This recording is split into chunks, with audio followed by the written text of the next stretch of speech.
अस्सलाम वालेकुम दोस्तों, this is Faizad Firoz and welcome back to my YouTube channel. आज की वीडियो का जो टॉपिक है कि पिछले हफ्ते हमने वीडियोस अपलोड की हैं या उससे पहले की कुछ वीडियोस हैं जिन पे आप लोगों ने कुछ कमेंट किए हैं, कुछ सवालात पूछे हैं, उनको जो है रिप्लाई करना है। मैंने लास्ट वीडियो में भी लास्ट वीक भी इस तरीके की वीडियो बनाई थी एंड द आइडिया बिहाइंड बस यही है कि जो आपके क्वेश्चंस हैं जिनको मैं प्रॉपर्ली कमेंट सेक्शन में रिप्लाई नहीं कर पा रहा या इनका जो जवाब है वो मैं समझता हूँ कि बेहतर वीडियो की तरफ से वीडियो बना के दिया जा सकता है ताकि और लोग भी इससे फ़ायदा उठा सकें। उन तमाम क्वेश्चंस को हम एक एक करके वीडियो में इंक्लूड करेंगे और उसके साथ साथ उन कमेंट्स का जवाब देंगे। अच्छा, कुछ और भी चीज़ें इस वीडियो के अंदर हमें डिस्कस करनी है। जैसे जैसे वो टॉपिक आएगा उसको उस तरीके से भी डिस्कस करेंगे। तो चलते हैं हम कमेंट्स की तरफ। तो सबसे पहले जो बिल्कुल लास्ट वीडियो आई थी जिस पे कॉस्ट ऑफ शॉपिफाई स्टोर मैंने बताने की कोशिश की थी, उसके ऊपर आपको भी काफ़ी ज़्यादा कमेंट्स आए थे। तो एक कमेंट कुछ आया है कि ब्रो ग्राफिक डिज़ाइनिंग कॉस्ट को भी ज़रा एक्सप्लेन करके बता दें। तो ये जो हमारा कमेंट है आई थिंक इसको मुझे थोड़ा-सा कवर करना चाहिए था, शायद मैं इतना अच्छी तरीके से कवर नहीं कर पाया। और ये बात थोड़ा-सा समझाना बहुत ज़रूरी है कि आपकी फाउंडेशन पूरे शॉपिफाई स्टोर की डिपेंड करती है आपकी मार्केटिंग और प्रोडक्टिविटी पे। ये शायद मैं पहले भी कह चुका था। बट मार्केटिंग का जो कोर एलिमेंट है जिसकी बुनियाद के ऊपर आप अपने एड्स को रन करेंगे, जिसकी बुनियाद के ऊपर आप अपना एक ब्रांड का लेट्स से आउटले बनाएंगे, ब्रांड को शोकेस करने की कोशिश करेंगे, वो है आपकी ग्राफिक डिज़ाइनिंग टीम। या उसके लिए सबसे इंपॉर्टेंट चीज़ है आपकी ग्राफिक डिज़ाइनिंग टीम। आपके लोगों से लेके आपके जो एड्स चलने वाले हैं उसके क्रिएटिव्स, चाहे वो पिक्चर्स के क्रिएटिव हैं, चाहे वो वीडियोज़ के क्रिएटिव हैं, उनको डिज़ाइन करना, आपके ब्रांड के साथ एफिलिएट करना, आपके ब्रांड के साथ उनको जोड़ना और आप जिस तरीके से अपनी ब्रांड की इमेज इन दुनिया को दिखाना चाह रहे हैं उस तरीके से दिखाने के लिए एक ग्राफिक डिज़ाइनर की ज़रूरत पड़ेगी। तो अगर हम ग्राफिक डिज़ाइनिंग के हवाले से पाकिस्तानी मार्केट को देखते हुए बात करें तो देखिए हर कोई आपसे जो है ना लेवल ऑफ़ डिटेलिंग पूछेगा। इस लेवल ऑफ़ डिटेलिंग पे और उस हिसाब से आप जिस बंदे को हायर करना चाह रहे हैं, बंदी या एजेंसी को हायर करना चाह रहे हैं, उसकी अपनी अपनी कॉस्ट होती है। But to break it down आपको सबसे पहले एक लोगो डिज़ाइन करना पड़ेगा एंड ये सबसे इंपॉर्टेंट स्टेप होगा आपके ब्रांड को शुरू करने के लिए। वो लोगों में जो आप अपना नाम सोचना चाह रहे हैं वो रिफ्लेक्ट करना चाहिए या आपका विजन रिफ्लेक्ट करना चाहिए और लोगों की भी पूरी साइंस है। तो मैं आपको रेफ़र करता हूँ कि आप उसको डिटेल में पढ़ें और उस हिसाब से अपना एक लोगो जनरेट करें। खुद करें, कैनवा से करें, कुछ व्यूज़ वगैरह भी होता है, पेड व्यूज़ वगैरह होते हैं, उनको भी आप यूज़ कर सकते हैं। बट आई वुड प्रेफर कि ये एक ऐसी कॉस्ट है जिसको आपको एक प्रोफेशनल बंदे से करवाना चाहिए। तो आई थिंक एक अच्छा सा लोगो जो मैं समझता हूँ 1000 रुपये से लेकर 5000 रुपये के दरमियान कहीं से भी बन सकता है, आराम से बन सकता है। अगर आप फाइवर वगैरह पे भी इसका कॉन्ट्रैक्ट देना चाहें तो पाकिस्तानी आपको शायद सस्ते में बना देंगे, लेकिन अगर आपको डेप्थ चाहिए, आपको विजन चाहिए और आपको एक लॉन्ग लास्टिंग इम्पैक्ट चाहिए तो वो आपको आई थिंक एक अच्छे प्रोफेशनल बंदे से कराना चाहिए। अच्छा, इसके बाद हमारे जो क्रिएटिव्स हैं जो हमारे एड्स वगैरह के लिए हमें रिक्वायर्ड होते हैं, उनके लिए देखना ये पड़ता है कि आप कितने क्रिएटिव्स बनाना चाह रहे हैं। फॉर एग्जांपल अगर आपका एक प्रोडक्ट चल रहा है तो आप आइडियली स्पीकिंग चाहेंगे कि उसके लिए तकरीबन आपके पास 1 या 2 रिव्यूज़ हो और 2 से 3 आपके पास पिक्टोरियल ग्राफिक्स हो या पिक्टोरियल एड्स हों आपके पास उसके। तो आप इस तरीके से देख रहे हैं कि आपके पास एक वीडियो है और एक आपके पास लेट्स से 2 या 3 आपके पास क्रिएटिव्स हैं, पिक्चर भी सूरत है। अब वीडियो एडिटिंग जो है ना एक बहुत ही डाइवर्सिफाइड फील्ड है और इस बात पे डिपेंड करेगी कि आपने कितनी एडिटिंग करवाना चाहिए, उसमें वॉइस ओवर है नहीं है, उसमें कितने लेवल ऑफ डिटेलिंग है, ये सारी चीज़ें मैटर करती हैं और कोई एक आंसर फिट टू ऑल वाली स्ट्रेटजी यहाँ पे नहीं हो सकती। कितनी लेंथ उस वीडियो के लिए कितनी लेंथ रिक्वायर्ड होती है, उसके अंदर कितने कंपोनेंट्स हैं जो कि आप एक्स्ट्रा ऐड करवा रहे होते हैं, बी रोल कितने हैं और उसके अलावा आप कितने ग्राफिक्स वगैरह, कितने एनिमेशन वगैरह लगा रहे हैं। But keeping this in mind कि आपका ये बिल्कुल इनिशियल वेंचर है, तो मैं ये अज्यूम कर रहा हूँ कि आप ज़्यादा चीज़ें इसके अंदर नहीं चाहेंगे, बिल्कुल सिंपल करने की कोशिश करेंगे। तो कि ग्राफिक एक वीडियो तकरीबन 30 सेकंड लॉन्ग जो कि एक आइडियल टाइम होता है एड्स चलाने के लिए, that will range about 1000 to 2500 depending upon आप बन सकें कितने लेवल ऑफ डिटेलिंग की तरफ जा रहे हैं और ये बहुत ज़्यादा भी हो सकती है। आप लेवल ऑफ डिटेलिंग अपने हिसाब से करिएगा। पिक्चर्स वगैरह, क्रिएटिव्स वगैरह कोई बहुत बड़ा काम नहीं होता, आप खुद भी कर सकते हैं, नहीं तो आपको इसके ज़्यादा चार्जेस नहीं लेंगे। तो समवेयर अराउंड 500 to 1000 रुपीज़ इसका कॉस्ट होती है और आप बार्गेनिंग करेंगे तो आपको ये चीज़ भी आसानी से कम हो सकती है। इसके अलावा हमारे पास एक नेक्स्ट क्वेश्चन आया था कि सर क्या COD यानी कैश ऑन डिलीवरी शॉपिफाई में पॉसिबल है पाकिस्तान में? देखिए Shopify it's a platform, Shopify का इस चीज़ से ताल्लुक़ नहीं है कि आप खुद जाके डिलीवरी कर रहे हैं या थर्ड पार्टी लॉजिस्टिक्स आपके लिए डिलीवरी कर रही है। तो जहाँ तक सवाल है कि क्या पाकिस्तान में कैश ऑन डिलीवरी पॉसिबल है, वो बिल्कुल पॉसिबल है। इनफैक्ट ये बहुत रिकमेंडेड है कि आप कैश ऑन डिलीवरी ही रखें, क्योंकि पाकिस्तान में जो लोगों का ट्रस्ट है टुवर्ड्स डायरेक्ट पेमेंट वो अभी बहुत कम है। 1 या 2% भी शायद इसके नंबर से ही आएंगे, तो आपको कैश ऑन डिलीवरी पे ही जाना पड़ेगा। कुछ लॉजिस्टिक पार्टनर्स आपको सेम डे डिलीवरी के नेक्स्ट डे मतलब सेम जिस दिन डिलीवरी हुई है उसके नेक्स्ट डे आपको पेमेंट कर देती है, कुछ आपको वीकली पेमेंट्स कर रही होती हैं, तो ये आपने अपने हिसाब से। इसके अलावा किसी ने कमेंट और किया है कि अच्छा गाइड किया है लेकिन बिगिनर्स को थोड़ा और डिटेल चाहिए।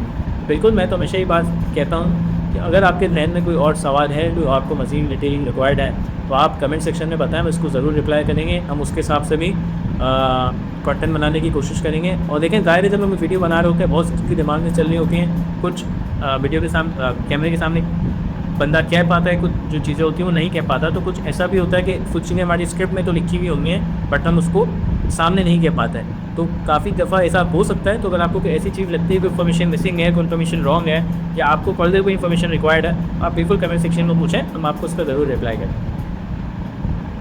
इसी वीडियो के अंदर एक और कॉन्सेप्ट आया था, या एक और कमेंट आया था कि भाई नेक्स्ट वीडियो में प्रोडक्ट हंटिंग पे बनाओ। तो मैं एक चीज़ ये सोच रहा था कि ई-कॉमर्स सीरीज़, क्योंकि आपका इस पर काफ़ी ज़्यादा इंटरेस्ट है, तो शायद इसके लिए मैं 1 या 2 पॉडकास्ट वगैरह भी करूँ ऐसे बंदों के साथ जो कि ई-कॉमर्स का काम काफ़ी सालों से कर रहे हैं, जो इस पूरे प्रोसेस के थ्रू गुजर चुके हैं। तो कीप इन टच, अब उसके लिए भी काम करेंगे। इसके बाद जो मैंने वीडियो पोस्ट की थी that was of the Manhattan shooting जो यूएसए के अंदर हुई थी, उसके ऊपर हमारे पास एक कमेंट आया है, और वो कमेंट है कि गन्स का इतनी आसानी से मिलना ही सबसे बड़ा मसला है। और ये कमेंट इसलिए भी बहुत ज़्यादा ज़रूरी है कि कहीं ना कहीं इस बात को मुझे दोबारा से वेरीफाई करना था, इस बात को दोबारा से जोर देना था कि गन लॉस का कुछ ना कुछ तो करना ही होगा। अगर हम अमेरिका की बात करें या इसके ऊपर जो बातें करते हैं, specially for my American audience, अगर आप किसी तरीके से इसके ऊपर अपनी आवाज़ और उठा सकते हैं तो इसकी ज़रूरत है, क्योंकि ये अब एक ऐसा मुद्दा बन चुका है जिसके ऊपर आई डोंट थिंक देश की मीडिया को ज़्यादा बात कर रही है। तो लेट्स सी आगे क्या होता है। बट ज़ाहिर है ना सिर्फ मैं यूएसए की बात करता हूँ, मैं कराची की हालत को भी अगर यहाँ पर डिस्कस करना चाहूँ, जिसकी वजह से मैंने कंटेंट या ये कमेंट यहाँ पर भी रखा था कि कराची के हालात हम जब भी देखें, चाहे वो गैंग वॉर्स की अगर हम बात करें, चाहे हम फ़िलहाल की लूटमार की बात करें, हमेशा एक चीज़ देखी गई है कि ये कराची के अब तक ये जो वेपन्स हैं बहुत इजीली कहीं ना कहीं पहुंच रहे होते थे। और जब इनके अगेंस्ट काम करना चाहा तो सबसे पहले जो है इसके जो एम्यूनेशन है या इनकी जो गन्स हैं उनको रोकने के जो है वो पूरे के पूरे केसेस बनाए गए, उनके पूरे के पूरे चाल बनाई गई, और इनके एम्यूनेशन सप्लाई को रोकने की कोशिश की गई। तो ज़ाहिर है सेम कुछ ना कुछ वैसे के अंदर भी होना चाहिए। ज़ाहिर है तो ऐसे डिफरेंट सिनेरियोज़ हैं, बट आम आदमी को गन देना बहुत बड़ा सवाल है, और हर आदमी को गन देना इससे भी बड़ा सवाल है। तो ये चीज़ तो देखने की ज़रूरत है। इसके बाद जो हमारी एक और वीडियो थी ट्रम्प टैरिफ 25%, अब तो बाकायदा हमने 50% वाली वीडियो भी शूट कर लिया, एक दिन में वो भी आपको मिल जाएगी। उसके ऊपर मेरा कुछ आपसी सवाल था जो कि मैंने वीडियो के शुरू में भी कहा था। देखिए, जब हम वीडियो बनाते हैं तो वीडियो बनाने के लिए कोशिश मेरी ये होती है कि हमें न्यूट्रल स्टांस रहें। न्यूट्रल स्टांस का बात करें जो कि ऑन आइदर साइड इस तरीके के सिनेरियोज़ में, इस तरीके के मुश्किलात में दोनों लोगों को तहज़ीब के दायरे में रहते हुए हम ये काम करें। अब होता ये कि जब इस तरीके की वीडियो बनाई जाती है तो पोज़ वगैरह बहुत ज़्यादा आना स्टार्ट हो जाते हैं, कुछ उनकी तरफ से आना स्टार्ट हो जाते हैं, कुछ हमारी तरफ से आना स्टार्ट हो जाते हैं, और एक दूसरे की तरफ बहुत ज़्यादा जो है ना आई वुड से एक बहुत बुरा सिनेरियो क्रिएट होना स्टार्ट हो जाता है, जो कि मुझे अच्छा नहीं लगता। The whole point of making a video, इस तरीके की वीडियो हमेशा ये होती है कि आप अपने दिमाग को थोड़ा सा पुश करें, और जो एक्चुअल पर्पस होता है किसी भी डेमोक्रेसी का वो ये है कि वो आप सवाल करने के काबिल होते हैं। आपको ना सिर्फ सही सवाल करने की समझ आनी चाहिए, आपको सही सवाल सही लोगों से पूछने की समझ आनी चाहिए। अब इसकी छोटी सी एग्जांपल ये है कि इस पूरे मार्का में जो भी चीज़ें हुई, बिकॉज वंस अगैन मैंने अपनी वीडियो में डिस्कस किया जो कि आने वाली है, इंडियन पर्सनल ने ये बात मेरी पाकिस्तान के 5-6 जहाज़ उनने गिरा दिए हैं। अच्छा, उनसे ये सवाल किया जा रहा है कि भाई आपके लोगों ने जो पहले खुद इस बात को तस्लीम किया है कि कुछ आप लॉसेस हुए हैं, उनके बारे में बात करें तो वो बात नहीं की जा रही।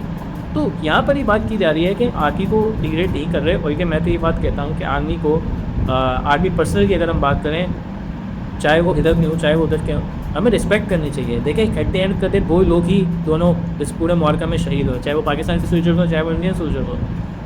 कोई मीडिया स्ट्रीम कोई मीडिया हाईलाइट तो उनको नहीं दे रहा। बात शायद अभी भी हो रही तो जहाज़ की हो रही है, चाहे इधर की कल की कॉन्फ्रेंस के बाद शायद इधर की जहाज़ की बात हो रही थी, और 7 या 8 मई के बाद वाले दिन उनके जहाज़ की बात हो रही थी। तो जहाज़ों की बात हो रही है, मज़ीद S-400 की बात हुई है, या एयर बेसिस में बात हुई है, रडार्स की बात हुई है, ड्रोन्स की बात हो रही है। लेकिन मीडिया उस चीज़ को क्यों नज़रअंदाज कर रहा है कि जो लोग, जो आम शहरी पूरे हादसे में शहीद हुए, जो फ़ौजी पर्सनल दोनों मुल्कों ने खोए, क्या इनकी जान वापस आ सकती है? इंडिया के पास बहुत पैसे हैं, जहाज़ गिर भी गए तो लेट्स से वो नई जहाज़ खरीद लेगा, प्रोसेस को दिया है। पाकिस्तान की भी अगर हम बात सुने तो पता चल रहा है कि हम अगस्त के अंदर चाइना से 5th जनरेशन फाइटर जेट्स की कुछ क्वांटिटी या कुछ लॉट लेने वाले हैं। तो जेट्स तो आ जाते हैं, रनवे बन जाते हैं, कोई अगर इस तरीके के इक्विपमेंट डिस्ट्रॉय होते हैं तो वो बन भी जाते हैं, खरीदे भी जा सकते हैं, बट इंसानी जान की कोई बात नहीं कर रहा। That is the worst thing imaginable. और इसी वजह से मैं यहाँ पे बात कहना चाहूँगा कि अगर हम इस टॉपिक्स के ऊपर अगर वीडियो बनाएंगे भी, तो चाहे पाकिस्तानी है चाहे इंडियन है, आपको तमीज़ के दायरे में, तहज़ीब के दायरे में रह के बातें करनी है, कमेंट्स करना है। आप बिल्कुल मेरे पॉइंट से एग्री ना करें, और लेकिन ट्रोलिंग ना करें एक दूसरे की, क्योंकि ज़ाहिर है वोकल लैंग्वेज जो है बड़ी मुश्किल हो जाती है। अच्छा, इस पूरे बैक टू द कमेंट, इसमें यहाँ पर जो मैंने सबसे पहले एक चीज़ कमेंट आया था कि कोई मीडिया चैनल इंडिया में इस पर बात नहीं करे हो, और यही पूरी सीरीज़ का मुद्दा है। देखिए अगर मैं कुछ इंडियन चैनल्स को देखूँ या कुछ इंडियन कंटेंट को देखूँ, तो यहाँ पर मुझे बिल्कुल पोलराइजेशन नज़र आते हैं। पोलराइजेशन का मतलब ये होता है कि या तो बिल्कुल एंटी गवर्नमेंट स्टांस है या बिल्कुल प्रो गवर्नमेंट स्टांस है, जो कि दोनों ही रिक्वायरमेंट नहीं होती। आपको कहीं ना कहीं बैलेंस आउटलुक लेने की ज़रूरत होती है। और अगर मैं एंटी गवर्नमेंट की बात करूँ तो वो इस तरीके से बात कर रहे होते हैं कि इतना नुकसान हो गया, इतना नुकसान हो गया, या ये चीज़ हो गई, वो चीज़ हो गई, जो कि अपनी जगह पे सही नहीं है। कहीं ना कहीं गवर्नमेंट को उसकी ज़िम्मेदारी कबूल करने की ज़रूरत है, क्योंकि गवर्नमेंट ने ही उस एक्शन को इनिशिएट किया था। बट यहाँ पे मेरा जो सवाल है ना, एक पर्टिकुलर मीडिया से जिसको इंडिया में खुद कहते हैं गोदी मीडिया। अच्छा, गोदी मीडिया की कहते हैं कि बेसिकली गवर्नमेंट के हर इक़दाम को गवर्नमेंट से ज़्यादा डिफेंड करने की कोशिश रहती है। तो अगर आप भी देखेंगे बहुत सारे ऐसे चैनल्स हैं जिसमें अगर इस टाइम मोदी कह दे कि उन्होंने सांस ली है, तो वो कहेंगे मुझका मोदी ने क्या सांस ली है, ऐसे तो कोई सांस लेता ही नहीं है। और इंडिया पाकिस्तान हिस्ट्री में पहली दफ़ा किसी ने ऐसी सांस ली है, और डोनाल्ड ट्रंप को आंखें दिखा के उन्होंने सांस ली है। यानी इस तरीके की बातें की जा रही हैं, इस तरीके के कमेंट्स दिए जा रहे हैं कि मुझे एक और वीडियो याद पड़ती है, इसमें कहते हैं कि ट्रंप को करारा जवाब। तो मैंने भी देखना स्टार्ट किया कि मैं बोला भाई मोदी ने फाइनली कुछ ना कुछ ट्रंप के अगेंस्ट बोल दिया होगा, लेकिन ऐसा कुछ भी नहीं था। और उनका उस पूरी वीडियो का कॉन्सेप्ट ये था कि ये कर दिया गोदी मीडिया ने, ये साफ जाहिर कर दिया, सॉरी इंडियन गवर्नमेंट ने ये साफ जाहिर कर दिया, ये कर दिया, वो कर दिया, जबकि ऐसा कोई जो गवर्नमेंट लेवल का प्लेटफॉर्म है ऐसा कोई कुछ नहीं कह रहा होता। तो यहाँ पे एक इमेज क्रिएट करने की कोशिश की जा रही है, और एक इमेज मेंटेन करने की कोशिश की जा रही है, जो कि मीडिया का काम नहीं है। मीडिया का काम है फैक्ट्स को रिपोर्ट करना, चाहे वो कितने ही आपके मुल्क के लिए ख़राब क्यों ना हो, कितने ही आपके मुल्क के लिए अच्छे क्यों ना हो, फैक्ट्स को रिपोर्ट करना, क्योंकि इन्हीं फैक्ट्स की बुनियाद के ऊपर राइट क्वेश्चंस पूछे जाते हैं राइट पर्सन से, जो कि इस पूरी वीडियो का मुद्दा है। तो आई होप पूरी की पूरी मैं कोशिश जो मैं कर रहा हूँ उसके ऊपर आप खड़े रहेंगे, क्योंकि ज़ाहिर है ये एक हॉट टॉपिक है, इसके ऊपर मज़ीद वीडियोज़ बनानी पड़ेगी, इस पर मज़ीद वीडियोज़ आएंगी, क्योंकि इसका ताल्लुक ना सिर्फ इंडिया से, इसका ताल्लुक पाकिस्तान से भी है। इस बात पूरी समझे, जैसे मैंने क्लास वीडियो में जो कि मतलब जो आने वाली वीडियोस में आप सुनेंगे भी, कि अगर इंडियन गवर्नमेंट के ऊपर टैरिफ्स आते हैं, इंडियन प्रोडक्ट्स के ऊपर टैरिफ्स आते हैं, तो ये एक अपॉर्चुनिटी है पाकिस्तानी प्रोडक्ट्स के लिए, ये अपॉर्चुनिटी है बांग्लादेशी प्रोडक्ट्स के लिए, ये अपॉर्चुनिटी है वियतनाम से रिलेटेड प्रोडक्ट्स के। तो वो उनके लिए भी इम्पोर्टेंट सब्जेक्ट है कि अगर इंडिया और अमेरिका के टाइज अच्छे नहीं रहते, क्योंकि हम जैसे लोगों के लिए, हम जैसे कंट्रीज़ के लिए अच्छी बात समझी जा सकती है, तो यहाँ पर भी अपने लोगों को भी इस बात के लिए रेडी रखना है। तो इस तरह की वीडियोस का बनाने का सिर्फ और सिर्फ यही मकसद है। और वंस अगेन मैं इंडियन लोगों को कहूँगा कि अगर आप फॉलो कर रहे हैं, आप देशभक्त जैसे चैनल्स को फॉलो करें, आप न्यूज़ लॉन्ड्री को फॉलो करें, आप द वायर को फॉलो करें, द प्रिंट को फॉलो करें, आप हर उस प्लेटफॉर्म को फॉलो करें जो कि न्यूट्रल एनालिसिस देता है, जो कि पाकिस्तान को बुरा भला भी बोलता है, लेकिन साथ साथ अपनी गवर्नमेंट को क्वेश्चन करने की भी आवाज़ रखता है और क्वेश्चन भी करता है। और बिल्कुल इस तरीके की मीडिया प्लेटफॉर्म्स को फॉलो करना छोड़ दें, जो कि गोदी मीडिया। उसी के साथ साथ और मुझे कोई ऐसे कमेंट नज़र नहीं आए। अच्छा, एक और कमेंट रीडिंग वाली वीडियोज़ के अंदर भी हमारे कुछ कमेंट्स आए थे, जिसमें सबसे बड़ा कमेंट ये था कि जो मुझे बहुत पसंद आया, अल्लाह आपको और कामयाबी दे फैज़ान भाई, तो बहुत बहुत शुक्रिया दोस्त। और इसके अलावा एक और कमेंट भी आया था कि कमेंट्स रीड करके रिप्लाई देना बहुत रेयर होता है। अच्छा, ये जो चीज़ थी मेरी टीम ने जो सोची थी कि कमेंट्स का रिप्लाई किया जाए, ये शायद इसका क्रेडिट उनको जाता है, मुझे नहीं जाता। बट जो उत्तर पीछे जो मकसद था मुझे का कि कुछ ऐसा इंगेजिंग कन्वर्सेशन हो जाए, जो लोग कमेंट कर रहे हैं और जो ऐसे सवालात हैं उनको ऐसे जवाब दिए डिटेल में जवाब दिया जा सके ताकि सबका बेनिफिट हो। तो this comment is from my team कि आपने बहुत अच्छा सजेशन दिया था, उसके ऊपर हम कायम रहने की पूरी कोशिश भी करेंगे। इसके अलावा अगर आपको और भी कोई कमेंट्स पूछने हैं, कोई सवाल पूछना है, आप कमेंट सेक्शन में बिल्कुल पूछें, बार पूछें। हमें ऐसा लगेगा कि उसको देन एंड देन रिप्लाई करना है तो कमेंट सेक्शन में रिप्लाई कर देंगे, और अगर ऐसा फील होगा कि इसे वीडियो बना के रिप्लाई करना हो तो वीडियो बना के भी रिप्लाई करेंगे। इसके अलावा अगर आपको ये वीडियो पसंद आई तो उसे लाइक करें। इस टाइप की वीडियोज़ आपको पसंद आती हैं, मेरे चैनल की वीडियोज़ आपको पसंद आती हैं तो इस चैनल को जरूर सब्सक्राइब करें। Thank you.